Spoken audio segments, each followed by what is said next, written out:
Hey, good evening. Welcome to Let's Talk Too. And tonight we have a very, very special guest. I don't think I've ever had to track down anybody like I had to track down this young lady down. And one of the reasons why I had to track her down because she's very busy, not only campaigning, but she is a very active advocate for the city of Newark, the residents of Newark, as well as her own family. Like, a lot of times we'll get people on that don't understand that your own personal family has to get some of your time as well.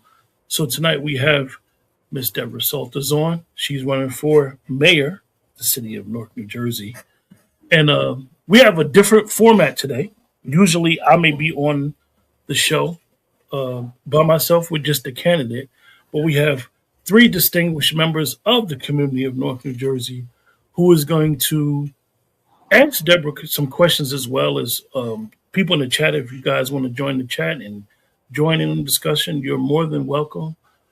The only thing that I ask that for anybody is to not be so serious, but take it serious because at the end of the day, Debra, if the people and the citizens of Newark choose to vote her in as mayor, she will be a representative of everybody.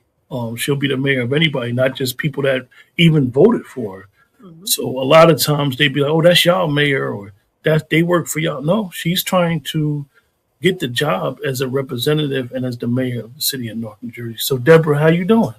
I am outstanding. Thank you for having me. Well, you a hard person to catch up to. I tell you, if people knew, and then last night when we were having our conversation, which is crazy because one thing I will say is that a fellow candidate is as the person that actually linked us up, and he was more than gracious enough to give me your information and tell me how to get in touch with you. And you're a hard person to catch up to, and I guess that's a good thing because of all the stuff you do. So I'm going to ask you a question, and then these beautiful ladies are going to sit here and they're going to ask you some questions, and we're just going to have a discussion. I don't know if I want them to ask me questions. Listen. You see them? Like, no. Well, the thing is that a lot of times a person can, and I'm quite sure all four of y'all understand the concept. It's not about who you like. Yeah. It's not about because they're your friend. It's about who can do the job effectively. Absolutely. And understanding a little bit about politics that I know, it literally is no friend, no foe. Absolutely. Debra, you guys, she mentioned something yesterday. We had a conversation, and she mentioned, I'm willing to make the tough decisions. Mm-hmm. Tough decisions don't go down tough. They don't go down with ease. For example, a lot of people can't handle when a person makes decisions that have a immediate impact on their life, but it may be better long term. Mm-hmm. So, Debra, I'm going to ask you this one question. Okay. Your campaign slogan is Operation Clean House. Yes. What specifically needs to be cleaned up in Newark government, and what are your first three priorities as mayor? Okay. Well, the first thing is the corruption, right? Operation Clean House, the corruption that is going on, the nepotism, my word is the friendelism, the cronyism, where everything is held for the friends and family plan. And if you don't bow down and get on your knees or play their game, you can't get anything. And I'm talking, we've lost great people job-wise because they chose to be a man or woman and say no to bad decisions. And I'm talking about people, number one on the civil service list, people who were able to bring surplus into the city. That has to cease. That has to end. That type of corruption in every department. It's who you know or who you blow. It's got to go because the regular citizens of Newark are not benefiting. Even those who come home for the reentry program, and I see them on the streets all the time, like, yo, and I know these guys. I came home, They giving so-and-so a job. I can't get a job. They're literally trying to work and can't get a job because they're not in the loop with the friends and family. The monies that have gone missing, the miscellaneous monies, and all of these. So that's the Operation Clean House. Those who have no-show jobs, they get to not show up, or if someone calls or calls them to task on the job that they're getting paid to do, I'm calling the mayor. And then they get a call and they get suspended for overseeing the ones who's supposed to be doing their job. That has to end because the morale of the city is destroyed. We have workers who are not being paid adequately. We have workers who are on, who have been, what do you call it? Not seasonal. The word just escaped me. Where they're not permanent. You're talking 4 years, 5 years, 6 years, because that's the way to drag them along. Don't say anything against me or you're going to lose your job kind of thing. So all of this corruption that is going on, that's why I said Operation Clean House, because every department needs to be purged. Those who are getting paid to do nothing. I mean, somebody showed me a video of one of the aides. I'm not going to say who it was. He walking the street smoking a blunt while he's supposed to be in City Hall, handling City Hall business. But this is the climate. This is the atmosphere that has been laid down by this administration, and it has to be cleaned up. All right, real quick, the first three things. I mean, I know basically described the first thing right there. Was good. So the first three things in the first 90 days. Number one, as you know, that you asked me about the letter that Scanlon wrote to put Newark under the microscope for the monies and things like that. We'll get more into that. We know it's going to take a process for the budget to be or the finances to be audited. But while that's happening, we're going to deal with the slumlords immediately. The slumlords are going to be, we're going to have a come to Jesus moment. For all of those who have property in this city, we're coming together and have a seat about what is going on. We are going to look at the books. We are going to look at the complaints. We're going to look at when the first complaint was made. We're going to look at when the first violation was there, how many times the violations had to be made.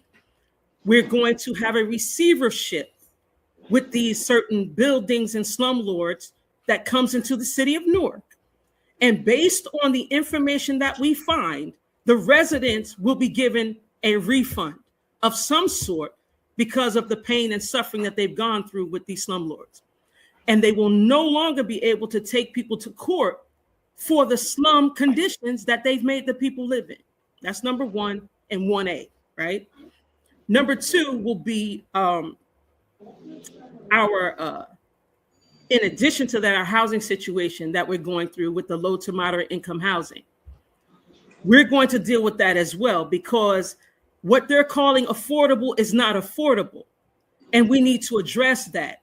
And the current administration wants to talk about, oh, well, the law says this and the law says that. But the city of Newark is able to do something different because our area median income for the average Newarker is $16,000 to $36,000.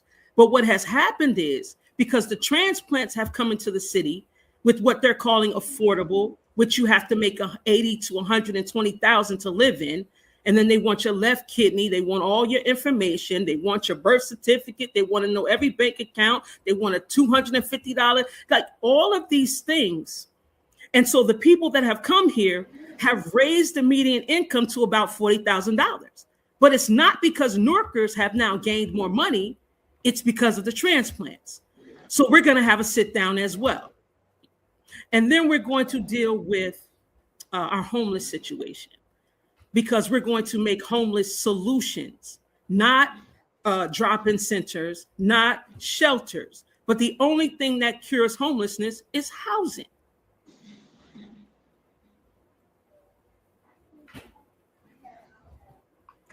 I tell you the homeless thing, and I don't even want to get on my speech about that, which I find to be very interesting. What's going on not only in Newark but all throughout the country.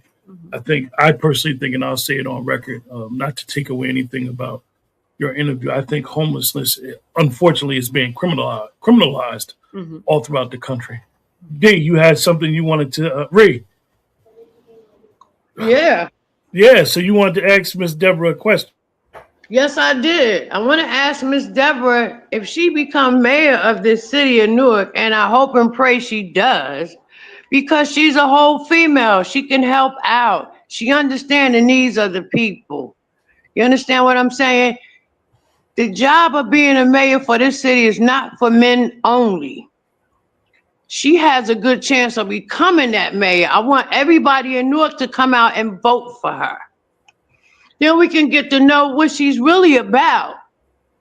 But I believe in my heart and my soul that she will become Newark's first woman mayor. I would love to see that, and a lot of other people would love to see that too. She will do her best, and there will be challenges, and we would get along with the prayers, and just everybody just come together and help out. Homelessness is no joke. That's No that joke. question on that application about, your race, color. What are you, Puerto Rican, black, Hispanic, Mexican? Oh, it's the other. Well, the other means homeless. These people ain't got nowhere to go. Mm-hmm. It don't make no sense. You don't forgive evictions. You don't forgive a lot of things in this city. We are begging for someone. And look at Broad and Market. That shit need a makeover. Indeed. Maybe they will give this mayor a budget to help our city so more money can come through the city. I mean, times is hard for all of us, but we need a change. And I hope Miss Deborah do win that seat for this mayor of the city of Newark. She will be the first Black woman to have that position. And that means power. Strong power. And we'll all get behind her and help her as much as we can. But we truly need that. Look at our kids, the schools. Yeah. They get out too early. They want to fight and gang up at McDonald's. She'll put them to work, put their ass in some factories and work after school so they can learn how to make their monies. It's a lot that needs to be done for our city. I love my city. I love it. And I would love, again, if Miss Deborah wins that seat. It would be a great help. Let me ask before I go to Marguerite, because Ree brought something up very, very, very interesting. And Deborah, this is I'm going to call this a sensitive topic because we can go on this topic for weeks and weeks.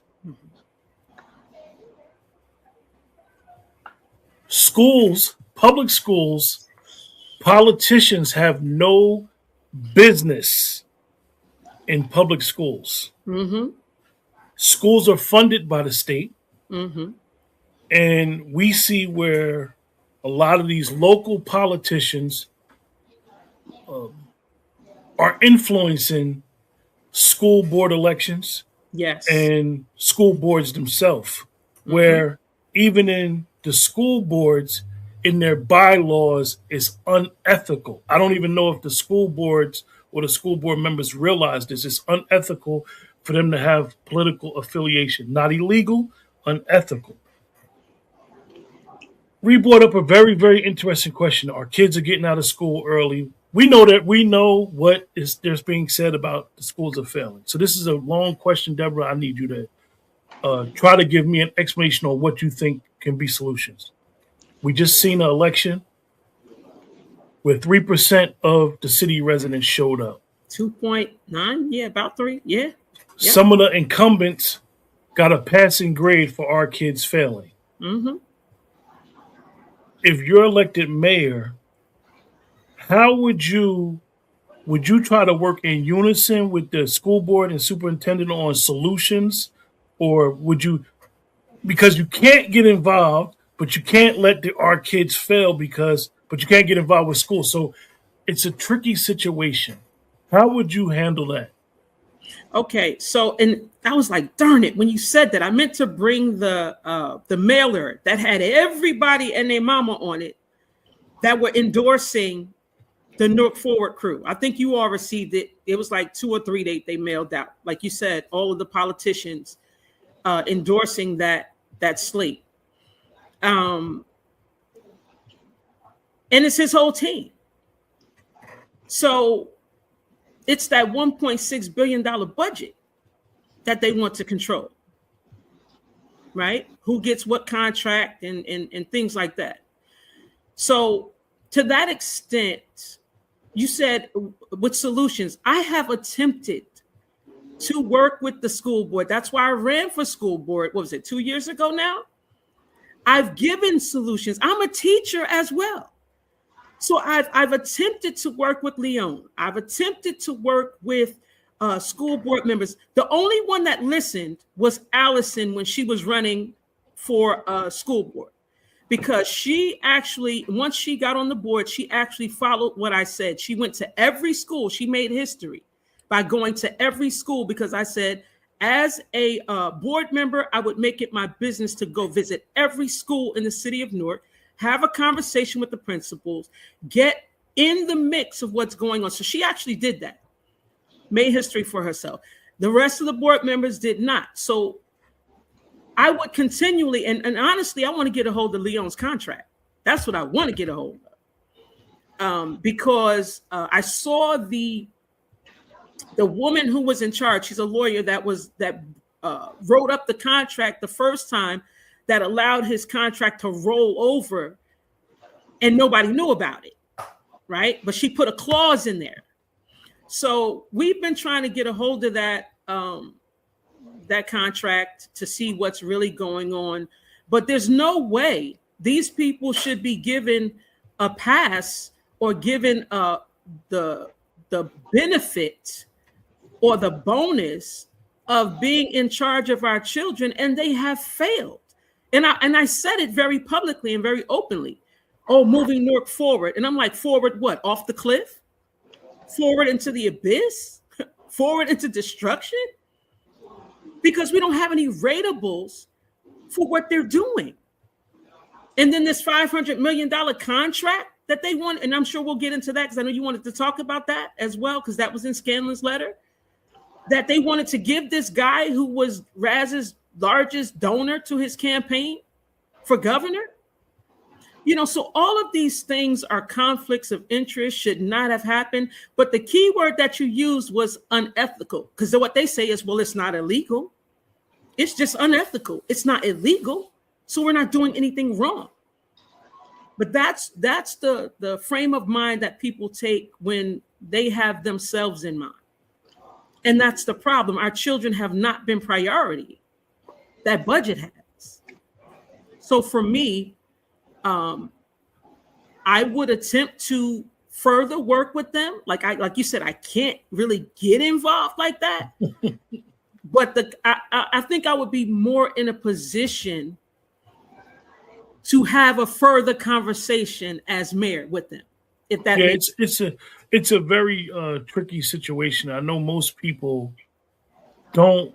I'm never going to say that people don't understand, but people may not be aware of how the political apparatus has nothing to do with our school apparatus. Absolutely. But they work. But in Newark, I believe it or not, if you go to different places, you guys, it's total animosity and it's total separation. Yes. And in some cases, I've seen it where it works well together like that, because you know who you are, we know who we are, and we ain't gonna mix. If we're about the business, and that's what we need. And the reason why it's so paramount, and why I wanted to ask the question after Reed, was at the end of the day, school to home is, I mean, once you get out of school, to get to your home is a very precious time. It is. And this is basically where the city takes over. We're getting the kids to school. You know, everybody use New Jersey Transit. So they coming through downtown. We all know how downtown used to be at 3 o'clock. Absolutely. So that's where now, Deborah, it would come under your authority. Like, okay, we need to work together. Like, you know, having these after school programs, maybe the city can get involved with working together with the school with some things. Absolutely. So with that, Marguerite, you had a question you wanted to ask her? But even before you continue with the schooling, aspect. Like we never had to pay, our parents never had to pay $300 for the kids to go to the YMCA or the Boys and Girls Club or anything like that. So for after school care, that is definitely something that the city must get involved in. Not only that, but the transitioning. I mean, the whole thing, we need to have a plan for the drop off of people dropping off their children with traffic. Like there's a whole plan that needs to be put in place to make the traffic egress easier.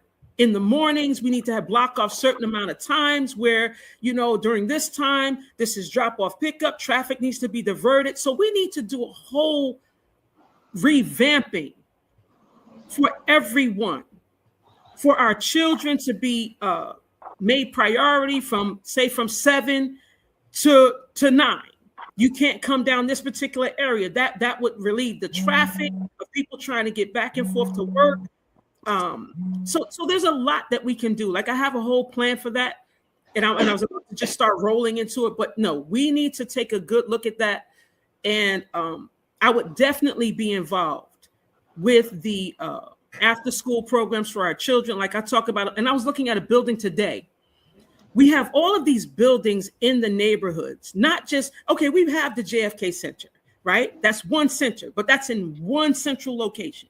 But we have buildings, schools that we have let go into disrepair that we can actually rehab in our communities that could benefit our children after school.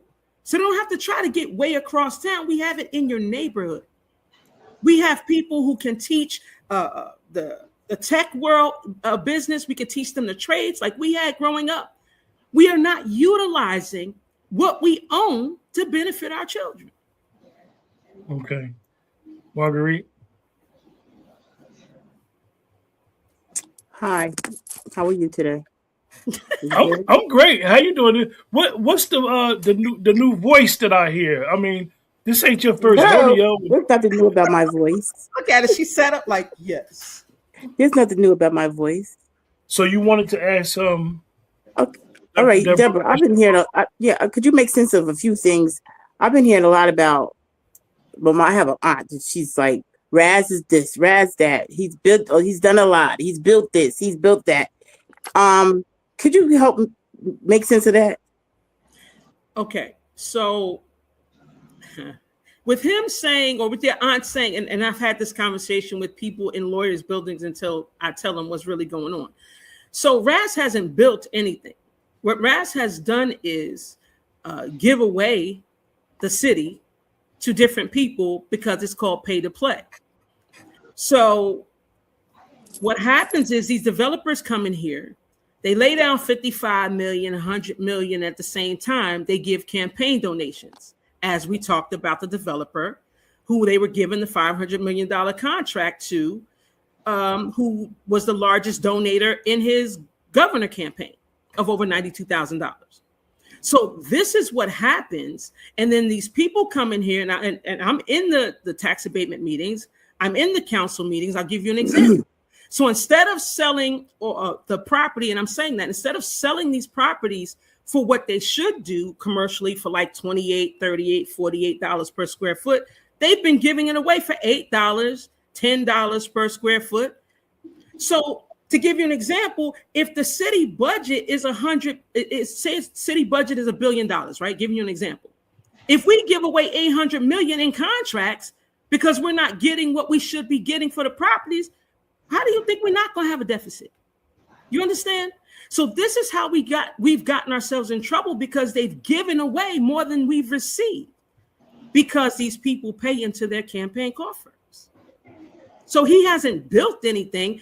And what's being built is not for Newarkers. They're getting New York developers to come here and build these towers that we can't afford to live in. Give you an example. Was just looking at one last night, brand new, that opened up on the building that they just finished on Commerce. A 1-bedroom, $2,800 and something, $2,850. You pay your own utilities and all. That is not affordable. 2-bedroom, and it's one bedroom, 1 bath, $2,850. You pay your own utilities. 2-bedroom, 3,500. Like, it's ridiculous. So what's being built is not for us. It looks good, but when you get to the bottom line of it and how much we're losing, there are developers that owe us like $10 million. And we're talking about individually. And they're not collecting that money. So it looks like Newark is coming up. No, the outsiders are coming into Newark and benefiting, because 3,000 is better than 6,000 in New York or Hoboken or Jersey City. Mm-hmm. Makes sense? Mm-hmm. Yeah. Emily, unmute your mic, young lady. Hi, Ms. Salters. I have two questions. The first one is about the budget. I previously heard you speak at a council meeting, and in which the BA said that you didn't know anything or you didn't understand anything about the budget. I was hoping that you could clarify and let us know what you do know about the budget. Okay. And the second question is, out of all the candidates running for mayor, what separates you from the pack? And why should we really give you our vote? Okay. Well, I'm going to start with that one, because I'm the candidate that follows through. I don't drop the ball. I don't get hushed. I don't get paid off. I'm not making noise to get something. I actually follow through with what I start on, with what the people need, regardless of the blowback or kickback. I follow through. That's number one. Number two, when I get the information, I'm not a gatekeeper to it. I make sure that the people are brought into the loop. I make it transparent. I make it known. And if people are not doing the right thing, and I'll give you an example, I meet people on the street. They're like, listen, I'm about to lose my apartment because they won't come and inspect it. Section 8 is asking for this and that. I get on the phone immediately. I call up who I need to call up. They get the person on the line and we handle it on the spot. I play no games when it comes to the benefits and the quality of life for the people in the city of Newark. 10 toes down. That's how that goes. Now, the budget. So the BA was upset because I kept asking, why is it that there's always temporary appropriations, right? And I understand, and I said this the day that he got upset. You don't know what you're talking about, and somebody running for office, you need to just come to my office. Let me say, I tried to meet with this guy for 2 years. That's number one. Let me dispel that. Saw him in the hallways, went to his office. The last time was before the League of Municipalities last year. He saw me, shooed me off like, well, you just, I'm like, okay, I went to your office. Just go away. Oh, okay. So then he wants to get up and talk about how he wants to educate me. You can't educate someone you won't meet with. Number one, I didn't need education because what I said was, I understand, and this goes to what you said, sir, about it being unethical versus illegal, right? So yeah, you are allowed to do a temporary appropriation after appropriation after appropriation, but why does it have to be that way instead of the budget just simply being passed? So he didn't like me asking that. And that's when he went on his rant to try and make me look ignorant or illiterate. So first he was lying about the budget. He had been given numbers down the line every time we got up. It wasn't just me. You know, you had different members getting up, giving the numbers, holding up the signs, getting the information. He kept saying we weren't in a deficit. We're not in a deficit. We have the money. It's here. Right? So to get to the point that when we give you the numbers and when he's not there, his second in command told the truth. Well, yes, we are in a deficit. When the director of finance tries to give us the information, he stopped them. No, you telling them too much. He literally said that in the meeting. What do you mean you're telling them too much? This is public information. These are our dollars. So this is why he's upset with me, because I'm not going to let it go. And just to confirm, that there is a problem with our budget, I'm going to read a little bit about the letter from Scanlon. So it doesn't have to be my words. Just before you do, right? Yeah. If anybody knows anything about ARPA, Yes. President Biden, during the COVID crisis, released a lot of money for ARPA for cities that were devastated by COVID. We all know that Newark was one of those cities devastated by COVID. Yes. I know some people still waiting for some of that money. You can clearly look it up on what was spent with the ARPA money. Talk about it. And you will see that $183 million was sent to Newark, New Jersey. Yep. And without that $183 million, the state probably then would have took over. Absolutely. And then it was this letter that was dated, and Debra will read the letter. I don't know if most residents know about the letter. This letter is what it is, because at the end of the day, as Newark goes, Essex County goes. As Essex County goes, the state goes. So a good, healthy Newark is a good, healthy Essex County. And so a lot of times we tend to think that, oh, that don't have nothing to do with me. I don't have nothing to do with those kids. I don't do this. I don't do that. Well, you pay taxes.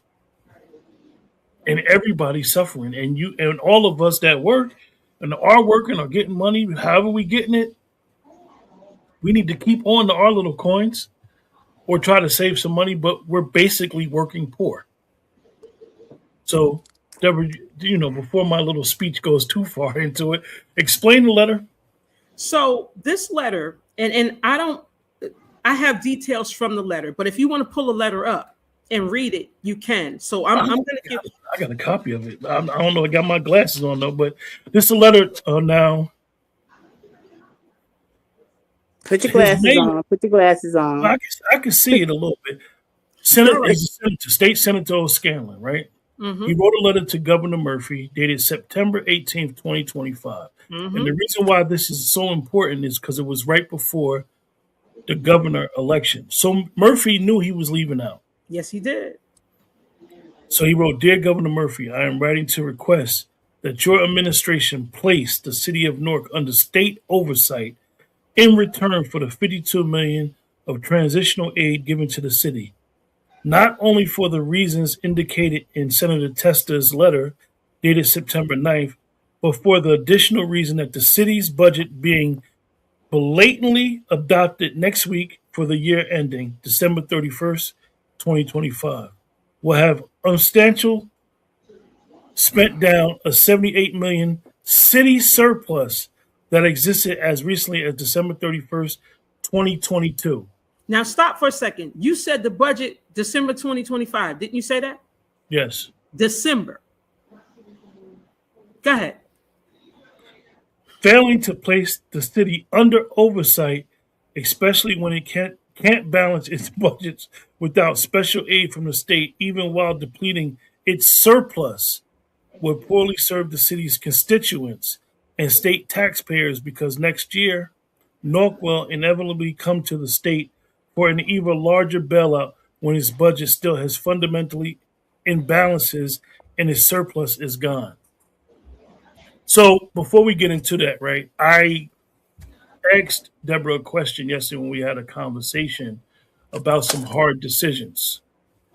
And regardless if Debra wins everybody's vote or whoever wins anybody's vote in any seat, there is going to be a rocky ship. Yes, it is. Within the next year or so for the elected officials and Newark residents. So, Debra, you want to discuss this letter and why, and the letter CC to Mayor Roz. Absolutely. Absolutely. He didn't try to do a letter behind the mayor's back. And I just want to say that 2022, when your city is in a surplus to now be in this massive deficit, this is post-COVID now. Yes. Like I said, the ARPA money bailed the city out the first time. It did. But you know what they did with that money, right? So you see the Office of Violence Prevention he took $10 million from the police budget to do that. That was his little baby, right? And then we even received $17 million to give out to different nonprofits to, be handled, that deal with the community and all of that. So we had tons of money. It's just, where did it go? It was not spent to benefit we the people. And they were moving like a blank check. And I remember when the 183 million, it was 182 because they split it in half. But then and they were settling lawsuits. It was 90-90, yeah. Yeah, they were settling lawsuits at the time, because that's around the time when they settled the lawsuit with Willie Parker, the former corporation counsel. And he walked away with a nice little chunk of change. So, and a part of that 82, because I think they split it 82, something like that. And I was like, where's the other 6? And I'm asking these questions. Where's the other 6 million? If we got this much and this much, then where's that piece that's missing? Debra, I got it. Shonda, I haven't been ignoring you. I know you put up a couple questions. I'm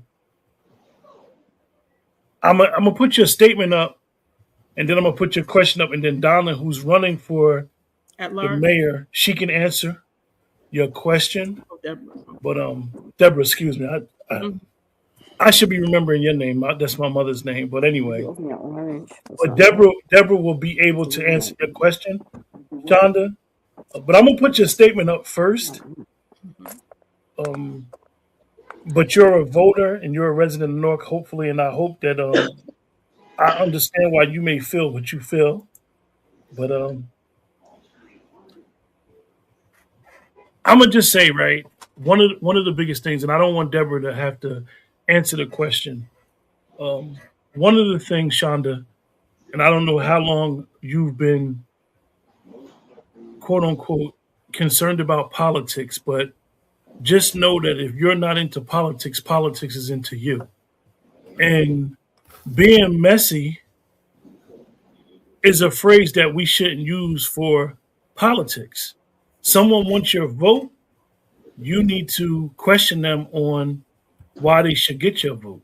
And if you're not pleased with that person, you need to tell them why you're not pleased with that person, and be able to articulate yourself to not badger the person that you voted for, but tell them that you're not pleased with it. So this is not personal where I, number one, would ever use my platform to attack anybody.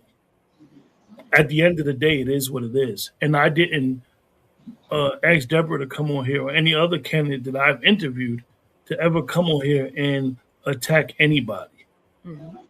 If a conversation is had in reference to an election that's coming up, it's not about being messy. The reality is that the people who are elected officials, messy, right, wrong, or indifferent, they have a right to come on the show as well and be transparent. Right. This is not personal. And if we want to say it is personal, shouldn't your taxes be personal? Shouldn't the future of your kids be personal? Shouldn't whether or not you're getting adequate services that you pay for be personal? So I understand the perception of being messy and how we use it in social media. But at the end of the day, this is what we call accountability. But that's why we can't get nowhere as a people, because whenever you voice your opinion, somebody ready to stab you in your back. Everybody have the right to their own opinion. But so somebody call you messy because of something you feel, that's messy. So she had asked this question. She had asked this question about the when we brought up the stuff after school, Debra, and you were talking about how, and I prefaced the question to Debra because I know if she becomes the mayor, everybody thinks that the mayor and schools are together. So I'm prefacing it because I understand that they're two separate entities. And a lot of times we think, okay, it starts at home, and I get all the stuff you said, Shonda. But at the end of the day is that if we don't care about our children, regardless of when they're just in school and out of school, some of us came from broken homes. So it's not, like the program and wasting money. So, Deborah, you want to ask that? Wow. So, number one, I don't see programs for children being a waste. And let me give you an example as a teacher, right? Because I am a substitute teacher, and I choose to be substitute because I turned down permanent position because I want to be able to continue to teach the children. This way, I'm not under their directions of telling, oh, you can't teach that, you can't teach this. So it's not a waste for a program because I deal with these children. And do you know that I become 5 people because some of these, like the brother was just saying, come from a broken home. They don't get the person at home that is able to talk to them about what's going on. So if they're in school and certain things are wrong, or they feel like they don't have an out after school, what to do. So I'll give you an example. So I went into this one school, and the way that I talk to the children, I ask them what they spend most of their time doing, right? What do you spend most of your time doing during the day, you know, when you're not doing schoolwork or whatever? And then they tell me. So I then ask them, so how can we monetize it? And they look at me like, monetize, that word, right? And I said, so what does it sound like? And I make them break it down. It sounds like money, right? So how can we make money off of what you like doing all day long? One young lady, it was a 6th grade class. I had science for 6th, 7th, 8th grade. This 6th grade class, it was 2 young ladies in there. One of them told me she likes to design stuff and do the beading and the blah, blah, blah, blah, blah, right? The other one told me whatever she likes to do. This was a Thursday. No, this was a Wednesday.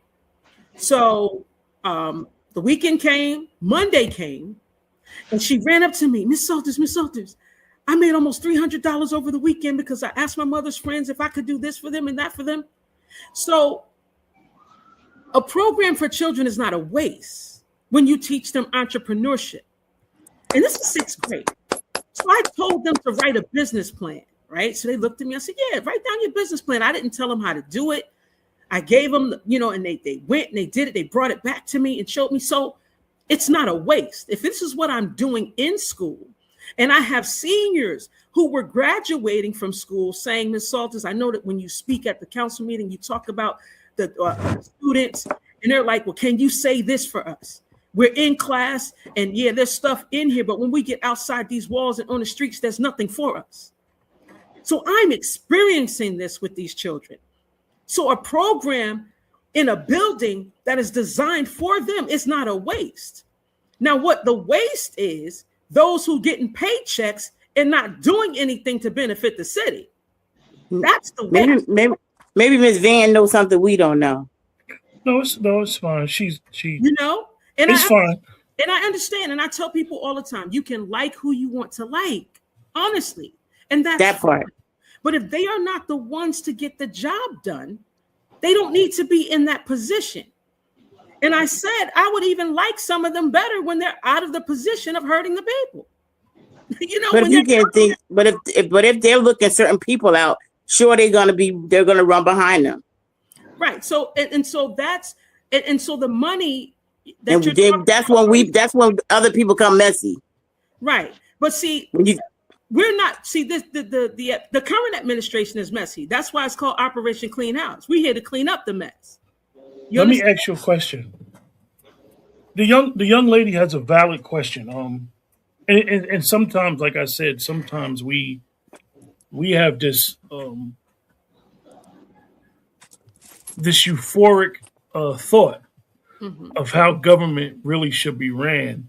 And a lot of people always be like, well, somebody need to take a civic class. And if you understand the United States educational system, civics actually been out of the curriculum since the early 80s. Yes. They took it out purposely. Yeah, absolutely. Because they basically educated people with public education to be workers. That's exactly. A whole different story. But I want to ask you, public trust in government has been a concern for many Newark residents.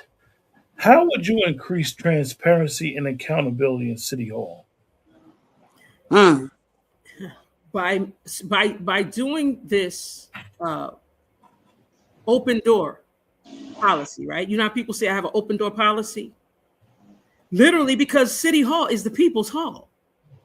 And that's what I keep telling people.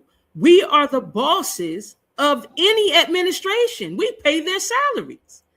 So I have an open door policy. And for me, open door means if I catch you in the elevator, in the hallway, in the rotunda, in the vestibule, on the street, getting out the car that we pay for, that's an open door policy.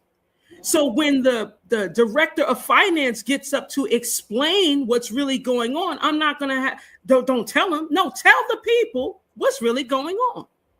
This is how you fix what is broken with the transparency, by not hiding anything, by putting things plainly on the website. You don't have to go through a spider's web to get the information and you got an open request. No. Public access to public records because it's public information. And all of this, well, we'll deal with this offline in executive session. No, we're going to deal with this right now publicly. If the public has a question, the public will receive an answer. I don't care what it is. If it's legally possible though, because some stuff you can't legally say. As long as it's legally possible, that's what we will do. So okay, Ms. Salters, what's some brutally honest advice that everyone should know from you right now? What? Wait, I think let the brother. Were you going to say something? I got you. Yeah. Marguerite, I wanted to ask her because she hit on something when I asked her that question. She has this desire and passion as an advocate, and everybody knows who she is. If you know anything about advocacy in Newark, everybody knows who she is. He takes this position, she gets elected mayor. Now she has to play with others in her sandbox. Mm-hmm. Others who she may vehemently disagree with. And they'll disagree with her on some issues. Yes. But it has to be for Newark.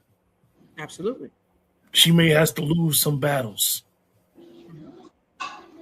Because the reality is that city council holds her accountable. Well, supposed to hold her accountable. So there you go. How would you be able to navigate that, Deborah? Would you listen? We working together now. Mm-hmm. Clean slate, or how would you handle it? Because some of this stuff gets very, very like. Listen, you personally been the one doing stuff to bring harm to our city. Mm-hmm. And you may have to work with that particular person. Y'all on Newark's leadership together. Absolutely. Explain how you'll be able to navigate that. So, for me, I have worked with the devil, literally. So if I can do that, because for me, it's not about conflict, it's about resolution. It's about solutions. The things that are going to bring solutions to the people. So I've actually dealt with these folk now, and they're loyal to Ras Baraka.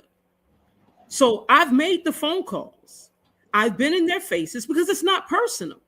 I've even said this. I've stood up and I've told Ramos and Quintana, because we have had great conversations about what is going on in the city. But when it comes to your stance, why are you saying yes after you broke it down? Every reason that we said no, you should have said no, and then you said yes in the end. Make that make sense, right? So I understand that there are those who are beholden to Ras Baraka and whomever else on his team. Right. Be there. I will. So they don't have to worry about retaliation of their family losing their jobs, or him reaching out to somebody else saying, you need to fire so-and-so. Don't promote them because they didn't go along with what I wanted to do. They won't have that worry on their neck anymore because he won't be the one in office. I will. And I'm not petty or retaliatory. I'm not childish. I don't have thin skin. If it's for the benefit of the people, it's for the benefit of the people. Point blank, period. One of the things, and this is one of the questions that I think I could speak for, and I don't want to speak for the young lady, Shonda, right? Yeah, Shonda. And I get this from her statements that she's been saying is, how do you think, Deborah? And I know you've seen it campaigning, you've seen it online. Voter apathy. We only had 3% of Newark voters came out and voted for the school board. Mm-hmm. And sometimes that's usually an indicator what may happen for the election coming up on the 12th. Mm-hmm. What would you tell these young ladies on this panel, myself, everyone that may be going through voter apathy? Like, look, throw the whole damn thing away. I'm tired. I got to go to work every day. I ain't got no time to be caught with these politicians. I'm struggling to pay bills. Mm-hmm. I just spent $200 on 2 bags of groceries. Yes, sir. I'm just tired of it. I'm just trying to get by. Absolutely. I don't put no placard on my daggone door. Don't come around here asking me to vote. They just tired of the whole thing. Throw the whole thing away. Mm-hmm. As a candidate, talk to that person. So this is actually the conversations. And I've had people tell me once I speak with them, I wasn't even going to vote at all. But now that I'm talking to you, I'm going to vote. Because I let them vent, and I let them talk, and I let them understand that you have been beat down so badly because you put your trust in people who sold you a line and didn't follow through with it. You know, but when you have someone, and I tell them, I said, look me up. I said, I've been fighting and not receiving anything from it other than the pleasure of helping the people. I'm not here for a come up. I'm not here to make a name. I'm out here fighting on behalf of you. And when that's like, all right, and they'll do it right then. The website is on there or whatever. They'll look up the Facebook or the IG. And some of them be like, oh, you were in my wheelhouse for a minute and I'm actually meeting you, kind of thing. They just need to know that there's someone that actually cares about them. And once they see that, literally, I have people registering on the spot. By the way, you can go to vote.gov. It'll take you 2 minutes. Check your registration, because if you haven't voted in a while, they will purge you from the registry, you know, but check your voter registration. And if you have not registered, it'll take you 2 minutes. Vote.gov. Okay. And that's what I do. I let the people talk. I let them vent. And I understand. I tell them, I understand that you're hurt, you're disappointed. And then they'll start talking about the people that told them. They're naming them. They told me this. And yeah, I supported them. And I helped them with that campaign. And I did this and that. And once you let the people let their pain out and vent, and you look them in their face and they know that you're genuine, they honestly say, I'm going to call my sister right now. I'm going to call this one and I'm going to tell them that we have somebody to vote for, because that was their thing. That's why in 22, the people, he only got 13,000 votes. And then a year later, they said he got another 1,000. So 13, 14,000, because the people said there was no one to vote for. We didn't want to vote for him. People are saying that now. Thank God we have somebody else. Oh God, I think this, I was asking God for something and you gave me this flyer and I'm talking to you. The people want to know that there's hope. And another reason why the turnout is so low is because a lot of people don't know that there's an election. Can I say something? But a lot of people hope is in Raspberry Rocker. They don't see nothing different. They don't see nothing else but him. That's it. Because of what he's done, what they've seen him do for them. But there's a lot of people that's been left out of all that he's been doing. A lot of people. The 98%. And those are the ones that we're talking to and waking up. Because what happens is, have you noticed they haven't been making noise that there's an election? They haven't been saying anything. The only thing that happens are mailers. So what they do is they go to their 2% base, and this is how they've been winning. But what we, the people, have been doing is waking the people up to let them know there's an election on May 12th. See, a lot of people didn't know about the school board election. And this is what happened last year as well. So it is up to us. It is up to we, the people, to let the people know this is the most important election of our time. If we do not get up and do something now, it is over for us. You understand? And well, let me ask you that. I got a few questions that's in the chat, as well as our panel. I want to get to you guys because you guys are the residents and you guys are voicing your concerns. We've been hearing that, Deborah, All our lives, we've been hearing the same thing you just said. This is the greatest election of our time. And for a lack of better words, we know that elections, voting or not voting has consequences. Yes, it does. There may be some people who feel like, you know what, I'm not going to vote this time because, like I said, the voter apathy, or okay, they expect immediate results when they vote. Like we discussed, basically looking at the numbers. And like Deborah said, most of this stuff is public information. You can go down there and request an Oprah, and they got to give you the information. Sometimes they'll give you a runaround. Oh, excuse me.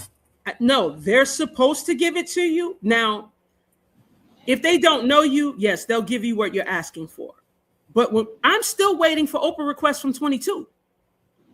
And I went to the GRC, which is the Government Records Council, that it's like basically suing the city if you don't give the people what they want. And then when I get the stuff, it's still not what I asked for.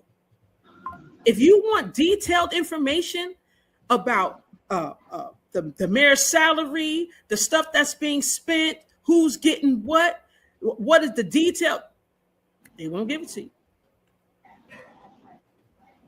This is what we've been dealing with. Ooh, that's news to me. Ooh, I'll tell you. Yeah, I have one question for you here.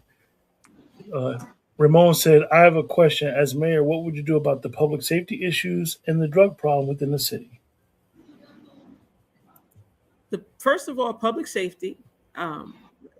Again, the police director, police chief, officers, we're going to have a come to Jesus, because all this sitting in your cars, TikToking, eliminating, Facebooking, whatever you're doing, there will be proper training. What's happening is with public safety, they've been allowed to just run amok. So we're going to have retraining. We are going to have sensitivity training. We're going to have cultural training. We are going to not have a person who's been on the job for 1 year training somebody that's been on the job for 1 week. We're not having that anymore. Okay. I'm going to reach out to, or have been reaching out to veteran police officers that have either left because of poor treatment or because they tried to make them take the jab and they really loved the job and we needed them here. Even if I have to contract them to train our officers, real old school training to where these officers know what they're doing, are affiliated with the community. They are going to walk the beat because that's the backbone of policing. There's no sitting in your car or riding through. You need to get out and walk. Know the people in the neighborhoods, have conversations, give out a number. So it's going to be changed. There's going to be police presence because right now there is none. People are running through red lights when they feel like it. They're making right and left turns on red when they feel like it. They're not stopping at stop signs. They're almost hitting our children. They're almost hitting our seniors with no repercussions. And then let me ask you a question. What do you think about the Then you have certain police officers that are out here running amok, running rogue, abusing our men because they have the power to. So we're going to deal with all of that because all of that is part of public safety. And he asked me something else in that question. What was it? The drug problem within the city. Okay, drug problem. I'm glad you talked about that. Because when we were talking about homelessness in the council meeting about 3 meetings ago, Councilwoman Roundtree said, well, you got to understand, it's not just the homelessness, it's the mental, it's the mental health and the drugs. Okay, so we were given 2.9 million in 23 that was supposed to be stretched out over the next 4 years that dealt with specifically mental health and drugs. Where did the money go? So what I will do is take the money that's given for these particular things and put it where it's supposed to go. That's a simple solution. Don't use the money to pad the budget for missing money. or put it somewhere else. You put it for what the people need it for. That is what I would do. Emily. Oh, actually, Marguerite had a question. Now, I want to ask you a question real quick because, and Miss Marguerite, just excuse me for 1 second if you don't mind, right? You, when I said bring a request to Oprah, you're a resident. I saw the gesture that you made. Did you experience this as a resident in North? Right. I've requested several items and I've been rejected. And it's done on purpose because one item I requested, there was a time limit. And they purposely went over the time limit. And I requested that over a year ago. And I've received an email maybe a month ago, basically giving me an outline of why it was denied because it was expired. So this is the game that they play. And we need somebody to go in and undo the burden that has been done to the people requesting certain information, because it really shouldn't be this difficult to get information. I can't get it no other way unless if I request it. If it's my right to request it, I didn't ask for nothing personal. I asked for public records. So what are y'all hiding that you didn't want to give it to me? And then you took so long that it expired. But see, that's the whole administration, because you got to understand who runs that, and that's Keisha Daniels, and she's a part of it. Keisha Daniels is supposed to be the clerk working for the people, but she is the clerk working for this administration. She could care less about the people because her duty and her love is to Raz J. Baraka. But you also got to understand is majority of the people that are out there, they are infatuated and in love with this man. Like, you know how you're supposed to, you will serve one master. Their master is Raz J. Baraka. For whatever reason, they want to be loved by this man. So they will do what he wants them to do. That's why we can't even progress. That's why we cannot grow. This is why we cannot get the information that we asked for over a year. So let me ask you, Emily, as a voter, you definitely explained your displeasure with the administration. What do you demand out of Miss Debra if she becomes the mayor? What type of transparency do you demand out of her as a voter? I demand accountability. I demand consequences for actions not taken. I demand that if we're represented by elected officials and they fall short, I want consequences. I want my money back. I think I told you that, Deborah. Run me my money back. If I'm paying your salary and I'm getting a poor job done by you, I want a refund. These people get paid $95,000 sitting up on that dais. You mean to tell me I have gone to the county multiple times to speak on issues about saving your children, the issues we're having in neighborhoods, and nothing has been done? And you're going to sit here and tell me that you still just get $95,000 to deal with a person who is disrespectful, who sits there and chews food while speaking because he could care less about the people. Oh, it's a problem. So what I want from my mayor is I want accountability. I want people's paychecks to be docked, and I say that the people need to get their money back. I want a refund. Want a refund. Now I have another question from Mr. Leon Coleman. Mr. Leon Coleman, Deborah, this is a long-time friend of mine. We haven't seen each other in quite a time, but I've known this man for over 30 years. But Lee has a question. How do you clean up the downtown area? They will be given a choice. It's either this or that, but you cannot be on this corner anymore. There's training programs. If you want the training programs, there will be no more selling drugs down here, which is openly done in front of the cops. Some of them are very affiliated with City Hall. But no, there's not going to be a pass for that anymore.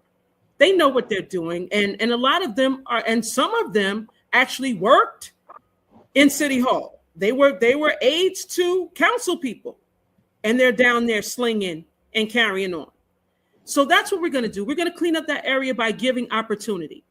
Either you take the opportunity to get training, to get a job, to further your life, to better your life, or you're going to be removed another way, because the businesses cannot truly thrive the way they need to with the riffraff and things that go on down there.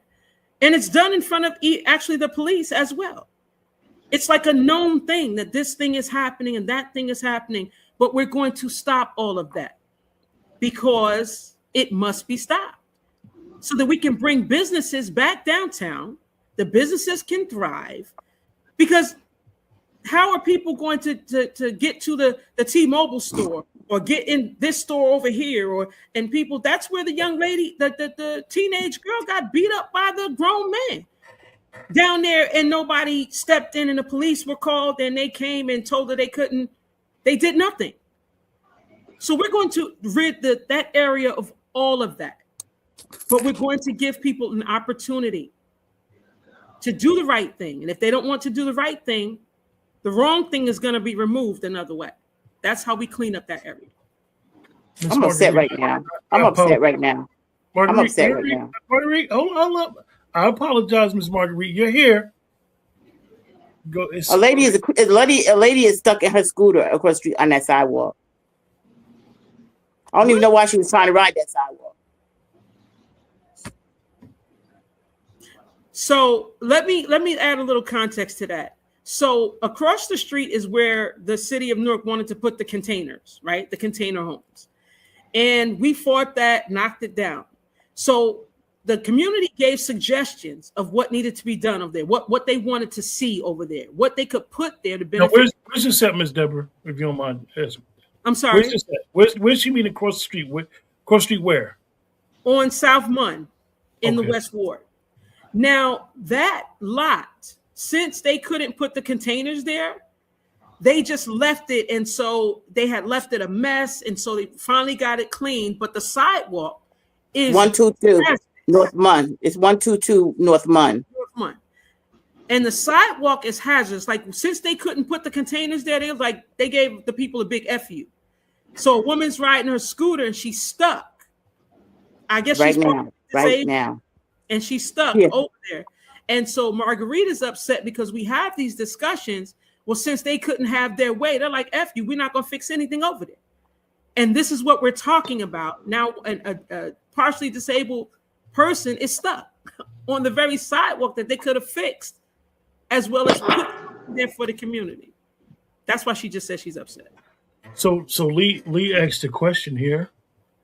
Lee, she had answered the slumlord question earlier about what she would do. It would basically be of airing out of all the homeowners, and everybody would have to show up, and we're going to have to open up these books. Hold on. Let me put this question up. And don't forget a refund. Would you sign an executive order to halt $500 million for this property that Newark will never own day one? Abso-freaking-lutely. What is this $500 million? So there's a project at the last school board meeting. The senator talked about that too in his letter. And let me say what he said. So in the letter, he mentioned that the Commissioner of Education and the Department of Community Affairs, he wanted them to pay attention regarding the proposed $500 million 30-year lease for Newark school facilities. So they want to, and this makes no sense, they want to take a building that's already there, tear it down, use $500 million to build a school that would seat fewer than 700 students, which would be at a cost of roughly $25,000 per student annually for the building alone. Just for the building, right? This is the $500 million. And then we still wouldn't own it. We're leasing the building for 30 years. Makes no sense. But this is the guy. So there wasn't even a bid. This contract was given to the guy who was the biggest donor to Raz's governor campaign. He donated over $92,000. Let me ask you, because I don't want anybody to misunderstand what's being said. This guy is the biggest donor to the mayor. Mm-hmm. So, okay. He's a developer. I would assume he's a developer by trade. And I can't think of his name right now. So he decided to make as we would say in that world, because I actually work in infrastructure. Yes. He made a bid, but it wasn't no bid. Right. Who okayed this? The school board did. That's what I'm saying. We were in that meeting that night. When we were all there, people spoke on it, asked who the developer was. They gave the LLC. They didn't give his name. We dug his name up. And then I did a reel about it. And then the news came out with an article with his name and all of everything that he did. I just can't think of his name right now. I'm looking at his face. I can't think of his name. That is the Raj administration, because the word is the administration. There you go. Emily, you keep breaking up your volume, unfortunately. Your reception's going in and out. Noble Milton said is Mr. Fields. Yes. Thank you, Noble. Hey, boo. How you doing? So, Marguerite, you had a question that you wanted to ask her before you seen that somebody was stuck on one of the scooters. Would you like to ask her the question, Miss Marguerite? What do you see Newark in 5 to 10 years? With me being mayor? Yeah. We're thriving. We have businesses, our street vendors are thriving again. Because I don't know if you remember, we had it seemed like 1 million vendors downtown, and everybody ate. Everybody took home money every day. I'm talking knots every day. And then they made some ordinance to where you had like 5 vendors and nobody's eating. Now you only see 2 or 3. Like, we had them walking the streets. We had them on the corners. Everybody was thriving. And so in 5 to 10 years under my mayorship, because I'm not really planning to be here long, 2 terms, right? Clean it up, get it set straight, put it in the hands of someone else who's capable to take it the rest of the way out. I see us thriving under my mayorship. I see our children are back on track. I see them with the trades, because the trades is what gave us our middle class. When we grew up, we had wood shop, auto shop, metal shop. We had home ec where we learned to cook, sew, clean. And we had work study programs to where we went to school half the time once we got junior, senior year. And then the rest of our time, we were in the workforce. So that by the time we graduated high school, we had careers, right? Everybody's path is not college and a whole lot of debt. So that's where I see us in 5 to 10 years under my mayorship, because we will have brought the community back together, right? No more of these developers from New York building towers, but we get back to community building, the townhouses, to where we were able, even when we had the projects, it was a sense of community because we understood that we had each other, and that's how we moved. But we have been moved away from that. So that's what I see in the future under my mayorship. What's more important for our city of Newark right now? What's more important is getting a control of our finances and then our housing. That is very important, because we have working people that are homeless. That is unacceptable. That is unacceptable. We have to get a grasp on that. And we have been given money to help the residents. This is the on the screen. I put up the ethical code for the schools, and how they are not supposed to be affiliated with politics. Mm-hmm. It's paramount that everybody really understand how this government is set up in New Jersey for it not to be a conflict of interest like this. And why is that way? Because politics have no place No place. in our school boards. No. Politics have no place in our school boards. Politics have no place in our school boards. It's very, very important that we understand. And most people are like, what are you talking about? And I'm going to keep saying it.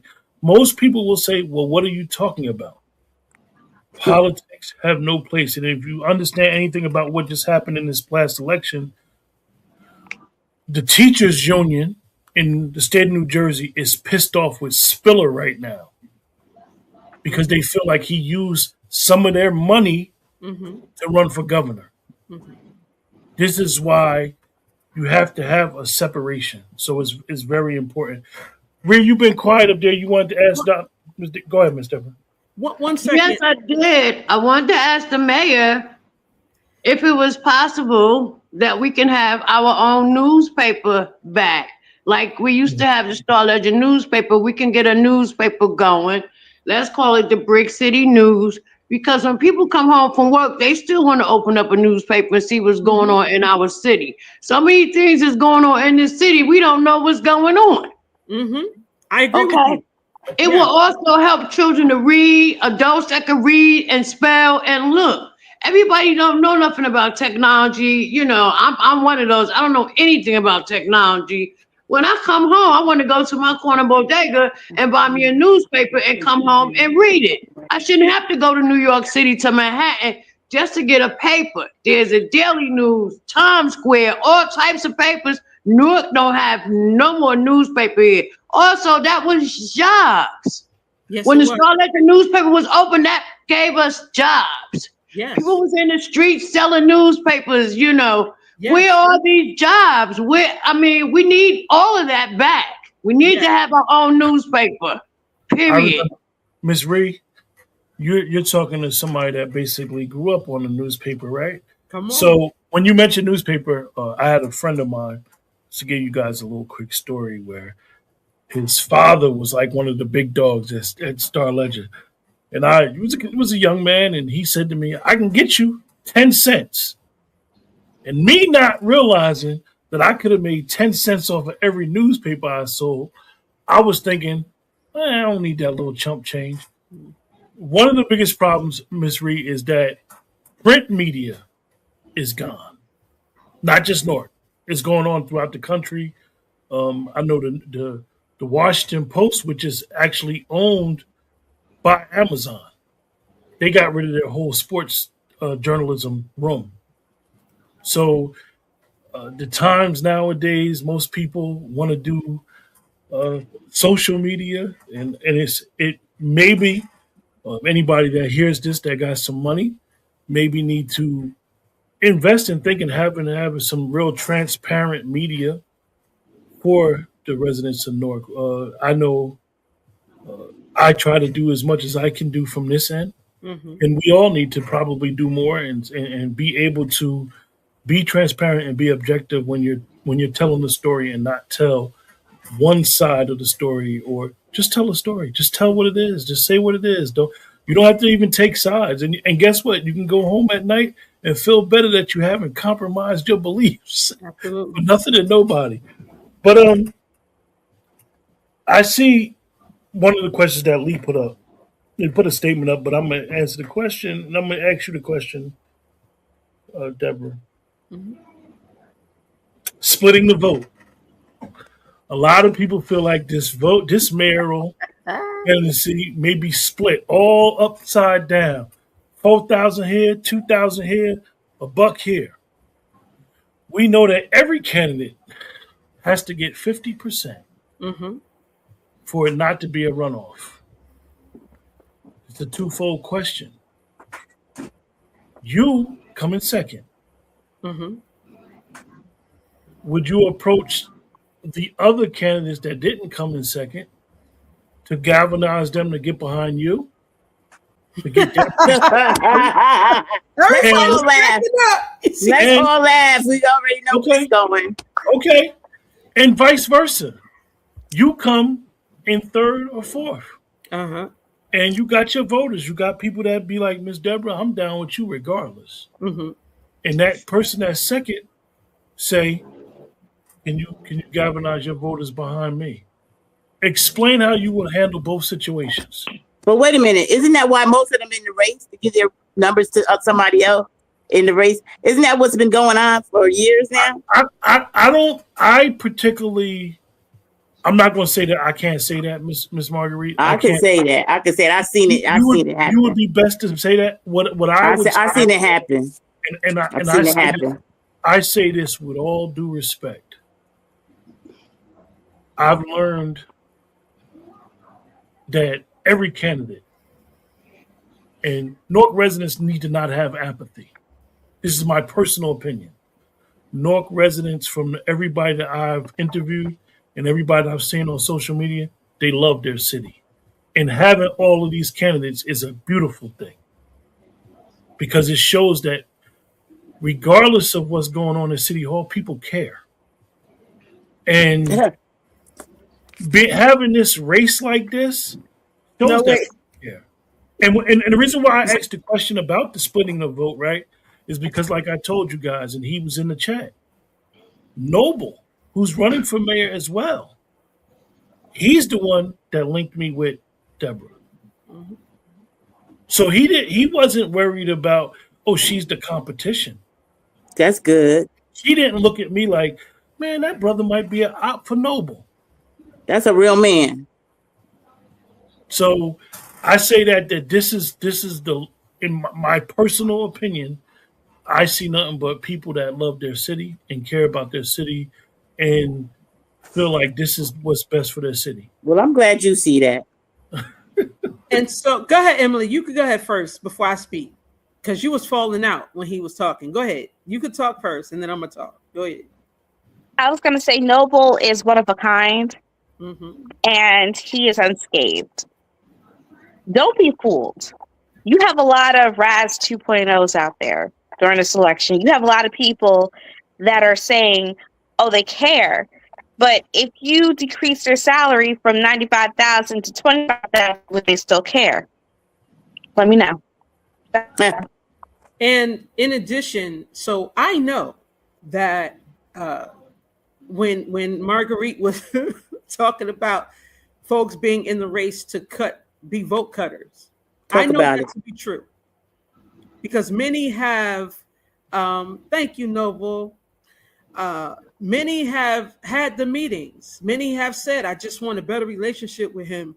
I want to work with him. I want to be under. So I know this to be true. So, so it's not about caring for the people. It's about positioning themselves to be liked by Raz, to be on his team, to be with him. I know a lot of people said they weren't. You turn around and now it's they hugged up like, yeah, just to be with greatness. Make up your mind. A lot of people riding his coattail now don't care about the city. And that's they just care about who.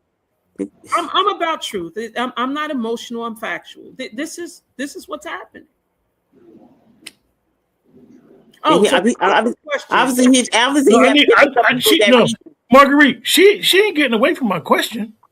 Yeah. So I'm on her about this question. So I'm the one that brought it back. I wasn't trying to run. I ain't scared. Okay, no. So, if it's Noble, yes, I'm getting behind him as mayor. Right? If I come in third or fourth to Noble, I'm supporting him. But you're not in the race you're not in the race just so you lose. You ready? You got somebody that you make, somebody that's not you, somebody that you sure shouldn't be in the race. Right. You ready to turn over your number to them? So you're not in the race. But hold on, let me finish. Because you have those that are just running to get numbers. That's it. Right? To get numbers, to say I pulled these numbers and I want the mayor to pay attention to me. That you have those. Yeah. So if I come in third or fourth to Noble, I will get behind Noble. Anybody else? No. Now, if I come in second, am I going to go to these other folk? Why would I? Because they already know I was running for mayor when they jumped in the race. So they're in the race to get in the way. So Noble already told me from the door. He was like, listen, if you the front runner, I got you. And I just told him, I said, man, just come on, be my number 2 and stop playing. You know, and then we could just take the city by storm. You know what I'm saying? Like, I don't think you should be running if you have lack of knowledge and you don't know, you have lack of knowledge about the community. Like Dewar Kelly, he ran, never seen him a day in my life in West Ward. How he became the West Ward councilman? We were just talking about people got out the race and gave their numbers to him. He won. He shouldn't have won. He don't know. He's still not even over here in the West Ward doing nothing. Nothing. He said, I'm gonna take a drink on that. I'm gonna drink my water and mind my business. That's a cup of coffee and I got water, right? Okay. Nothing. Marguerite, I'm going to next week. I'm going to have probably 2 of the West Ward candidates on. That's your ward. Mm-hmm. That's my DNA. That's my DNA. You're going to be able to definitely voice how you feel about. I ain't scared. Who's running? I've been in the West Ward. I've been to West Ward over 20 years. A homeowner, and I've seen how nothing's gotten done. You don't see them until now. Now soon we're gonna see them all around here. I've just seen them since the last election. Mm-hmm. Only time they come around here and want to meet with somebody is when they want you to have a meeting about still trying to build a homeless shelter across the street. Not while I'm living here. That's the only time you see them or hear from them. Then they'll be at the meeting, looking pitiful, hoping that we decide to let them do that. They put that homeless shelter across the street. Other than that, we don't hear from them at all. Don't see them. Haven't seen them. We'll be seeing them soon. And put them let the me next ask you couple weeks. Let me ask you this question, Miss Marguerite, as a resident. I mean, you done turned this into me questioning you now. I thought that's what that was going to be about, right? But let me ask you, as a resident, okay. May 12th comes. May 13th comes. The winners are announced that night, right? Miss Debra becomes mayor. You get a new ward council person. Or you may get the same one you got now. I hope not. No, go ahead. But this is the reality of what can happen. Yeah, let him finish. And this is why. This is why I asked Miss Debra about being able to play well with others, because even on the aspect, I'm sure I'll be seeing the council person in this area if she become mayor. They'll have to work. Absolutely, they'll have to work. I'm gonna ask you a question, Miss Marguerite. You go to Miss Debra, her responsibility is the whole city. Mm-hmm. You may have a connection with her where you feel like you can call her, but she's trying to be responsible for the whole city. Right, exactly. And she's deferring you, not because she has to, it's because she can't get to you at that moment. And I can understand that. She's deferring you to your city ward council person. Mm-hmm. Okay. What are you going to do as a resident? I'm sure that when she referred me to that person, when I go to that person, they're ready. I'm sure they're going to be ready to do their job.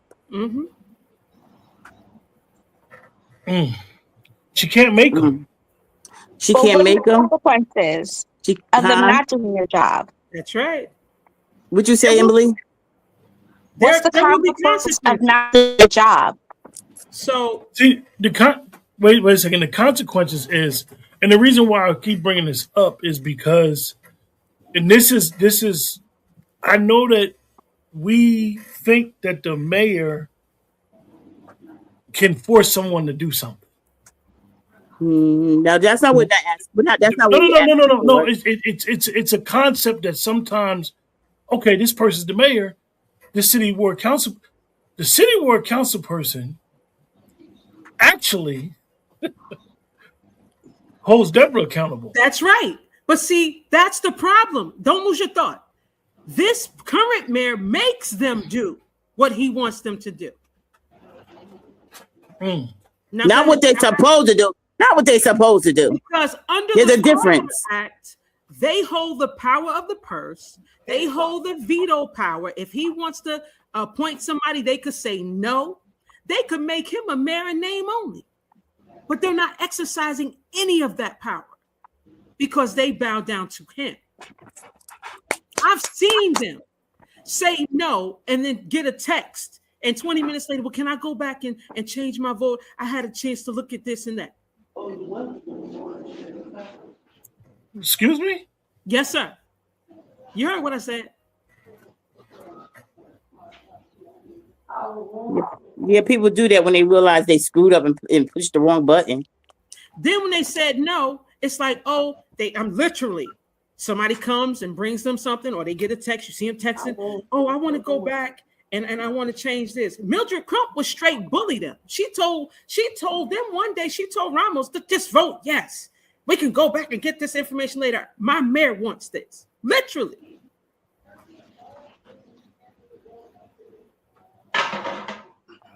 Well,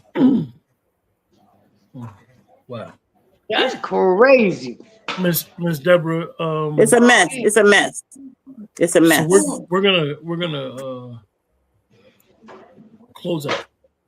He said, No, it's nothing wrong. I just, I'll talk to you guys after we done with the broadcast. But give us something to leave off with. Why you would want the residents of Newark to vote for you, and what you plan. I know you said the first 3 things you're gonna do. Just I was going to say something. All these people that's running for this West Ward and for mayor and all that, I don't know if you heard nothing about any of them people. The people on my block, my neighborhood, my homeowners up and down here, they don't know nothing about those people. Nothing. They just in the wind. Sending me things. You don't even know me. You never even knocked on my door, rung my bell. Why are you sending me messages? Why? You care about Newark. So all of a sudden you care about me? Really? And this is what I leave you with, because I really do care about you. I've knocked on your doors. I've been in the streets. I am the candidate who follows through. I am going to make sure that your quality of life is where it should be. Because if you don't live well, I don't live well. And I don't get a paycheck for this. I'm dealing with that now. I'm staying up. I'm making phone calls. I'm calling council people. I need you to get over here and do a pop-up because there's mold. The landlord is threatening them if they're saying this and doing that. I'm doing it now because I genuinely care. I haven't been absent. I've been present for you. I follow through no matter what.